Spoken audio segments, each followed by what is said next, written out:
Now, Berkshire is like many large corporations in certain ways, but it's really quite different in many ways.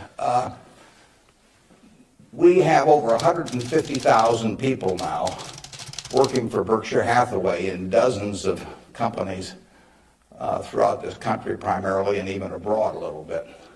We have exactly 15.8 people in headquarters, and Deb Ray came down with me today, so we've only got 13.8 there today, and we're probably working just as well with those 13.8 as we would if Deb and I were in the office.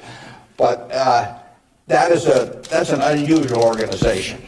I mean, we have dozens of operating managers, CEOs of their businesses, out there running them today, and they do it without any direction from the home office except for one very limited piece of direction that I give them, is I send them a letter.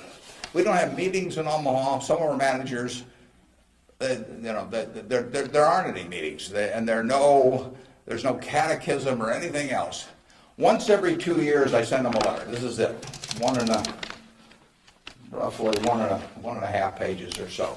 The only instruction they get from us. They don't send budgets to us. We don't care about those. Some of the companies use budgets, some don't use budgets. We adjust to them. Some of the managers I talk to a couple times a week because they like to talk frequently. Some of them I talk to literally once a year because they don't like to talk to me. And whatever, it's up to them. I adapt to them. The only thing I tell them, and this letter, which went out January 20th, 2003, it says it's been 2.5 years since my last memo. Now, how many big companies do you have the managers out there? It's been 2.5 years since they've heard from the home office.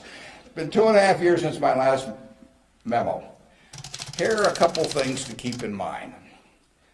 And number one, and this is number one every time. This doesn't change. It won't change 2 years from now or 4 years from now or 6 years from now. Number one, we can afford to lose money, even a lot of money. We cannot afford to lose reputation, even a shred of reputation. Let's be sure that everything we do in business can be reported on the front page of a national newspaper in an article written by an unfriendly but intelligent reporter.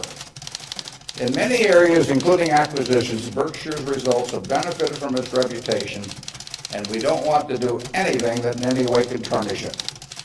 Last year, Berkshire was ranked by Fortune as the 4th most admired company in the world. This year, we were 3rd in the United States. They just published it. It took us 37 years to get there, but we could lose it in 37 minutes. And that's the message. I mean, we can lose money. It does, nicer to make money, but we'll figure out ways to make money. But we can't lose a shred of reputation because you don't get it back. So just apply the newspaper test. That's what I tell our managers. I could have a 1,000-page book of ethics. I could have all kinds of rules and hundreds of but in the end, just all you got to do is think about it.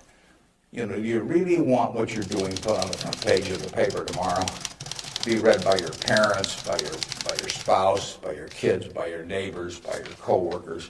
And if you're embarrassed about it, just forget about it.